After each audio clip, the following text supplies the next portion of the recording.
Assalamualaikum warahmatullahi wabarakatuh. Welcome back to channel DRKC MPD TV.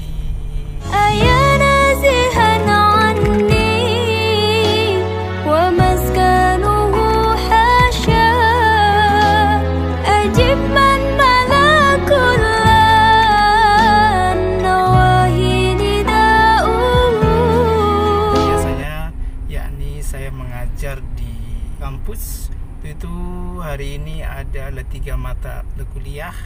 Yang pertama adalah Pembelajaran Al-Quran Hadis dengan judul besar Konsep Dasar Strategi Pembelajaran Al-Quran Hadis.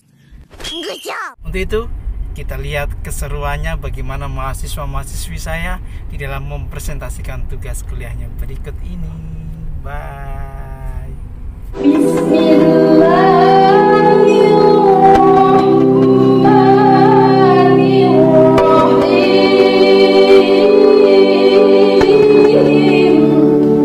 Curahkanlah di hati kami asma-Mu ya Rahman ya Rahim, agar anak-anak para mahasiswa kami, wabil khusus ya Allah mahasiswa STAI Sultan Syarif Hasim Siak, para wisudawan wisudawati hari ini ya Rabbal Alamin, mendapatkan rasa kasih dan sayang-Mu selalu ya Rabbal Alamin.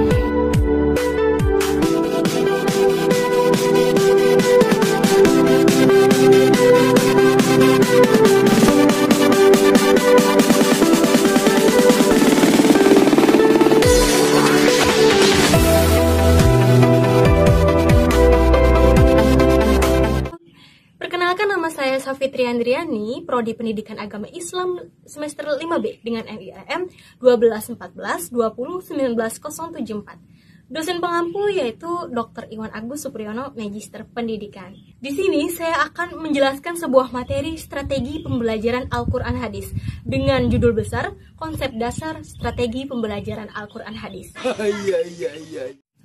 Kita masuk pembahasan yang pertama dulu, yaitu strategi pembelajaran Al-Quran Hadis.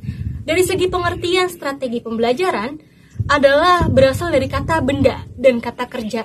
Dalam bahasa Yunani sebagai kata benda, strategos merupakan gabungan antara kata strategos atau militer dengan kata ago atau pemimpin. Sebagai kata kerja, stratego berarti merencanakan. Jadi, strategi adalah suatu pola yang direncanakan dan ditetapkan dalam sengaja ataupun melakukan kegiatan atau tindakan. Istilah pembelajaran bermakna sebagai upaya untuk membelajarkan seseorang atau kelompok orang melalui berbagai upaya dan berbagai strategi, metode dan pendekatan ke arah pencapaian tujuan yang telah direncanakan. Kita masuk pengertian yang kedua, yaitu pengertian Al-Quran. Al-Quran menurut bahasa berarti bacaan atau yang dibaca.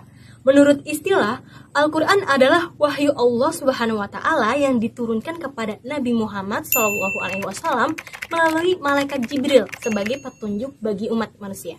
Al-Quran adalah kalamullah atau ucapan Allah mengenai perintah dan larangan-larangannya. Yang ketiga yaitu pengertian hadis. Hadis juga berarti berita atau suatu yang diberikan, diperbincangkan dan dipindahkan dari seorang kepada orang lain. Hadis menurut istilah syara ialah hal-hal yang datang dari Rasulullah SAW, baik di ucapan, perbuatan, ataupun pengakuan. Jadi, dapat digabungkan strategi pembelajaran Al-Quran Hadis adalah suatu upaya pembelajaran yang berdasarkan Al-Quran dan Hadis. Masuk ke dalam pembahasan yang kedua, yaitu yang poin B, istilah strategi pembelajaran Al-Quran Hadis. Dalam hal ini terdapat model pembelajaran. Model pembelajaran adalah kerangka kerja yang memberikan gambaran sistematis untuk melaksanakan pembelajaran agar membantu belajar siswa dalam tujuan tertentu yang ingin dicapai. Artinya, model pembelajaran merupakan gambaran umum namun tetap mengerucut pada tujuan khusus. Yang kedua, pendekatan pembelajaran. Pendekatan pembelajaran adalah titik tolak atau sudut pandang kita terhadap proses pembelajaran yang merujuk pada pandangan tentang terjadinya suatu proses yang sifatnya masih sangat umum. Di dalamnya mewadahi, menginspirasi, menguatkan, dan melatari metode pembelajaran dengan cakupan teoritis tertentu. Lalu yang ketiga ada metode pembelajaran. Metode berarti cara kerja yang bersistem untuk memudahkan pelaksanaan suatu kegiatan guna mencapai tujuan yang ditentukan. Dan selanjutnya yang keempat ada teknik pembelajaran. Teknik pembelajaran adalah cara yang dilakukan guru dalam mengimplementasikan suatu metode secara spesifik. Yang kelima ada taktik pembelajaran. Taktik pembelajaran merupakan gaya seseorang dalam melaksanakan metode ataupun teknik pembelajaran tertentu yang sifatnya individual. Misalkan, terdapat 2 orang sama-sama menggunakan metode ceramah, tetapi mungkin akan sangat berbeda dalam taktik yang digunakannya. Lalu pembahasan yang ketiga yaitu komponen strategi pembelajaran Al-Quran. Yang pertama ada guru. Guru adalah pelaku pembelajaran seseorang yang telah mengabdikan dirinya untuk mengajarkan suatu ilmu, mendidik, mengarahkan, dan melatih muridnya agar memahami ilmu pengetahuan. Lalu yang kedua ada peserta didik, adalah komponen yang berusaha mengembangkan potensi diri melalui proses pembelajaran pada jalur pendidikan formal maupun pendidikan non-formal. Yang ketiga ada tujuan pembelajaran nih. Tujuan dalam proses belajar, mengajar merupakan komponen pertama yang harus ditetapkan yang berfungsi sebagai indikator keberhasilan pengajar. Dalam tujuan ini terhimpun sejumlah norma yang akan ditanamkan dalam anak didik, sehingga berhasil atau tidaknya tujuan pembelajaran dapat diketahui dari penguasaan anak didik. Yang keempat, ada bahan pelajaran. Bahan pelajaran adalah substansi yang akan disampaikan dalam proses belajar mengajar. Hendaknya bahan pelajaran ini disesuaikan dengan kondisi murid tertentu.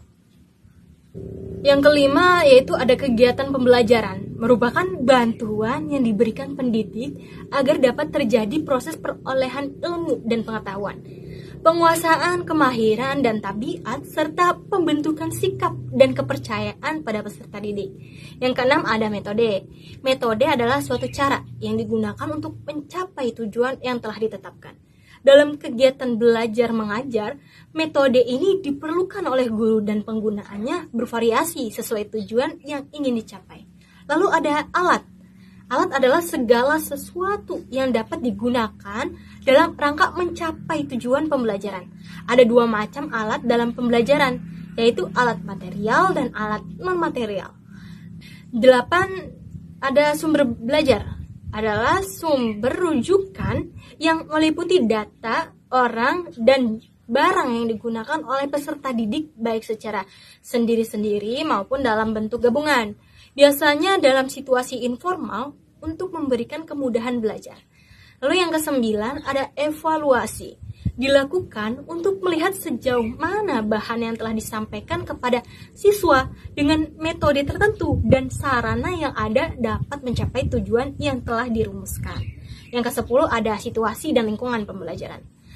Kondisi dan segala fasilitas yang digunakan untuk kegiatan belajar sehari-hari yang memiliki prinsip, yaitu dapat menumbuhkan dan mengembangkan motif untuk belajar dengan baik dan produktif.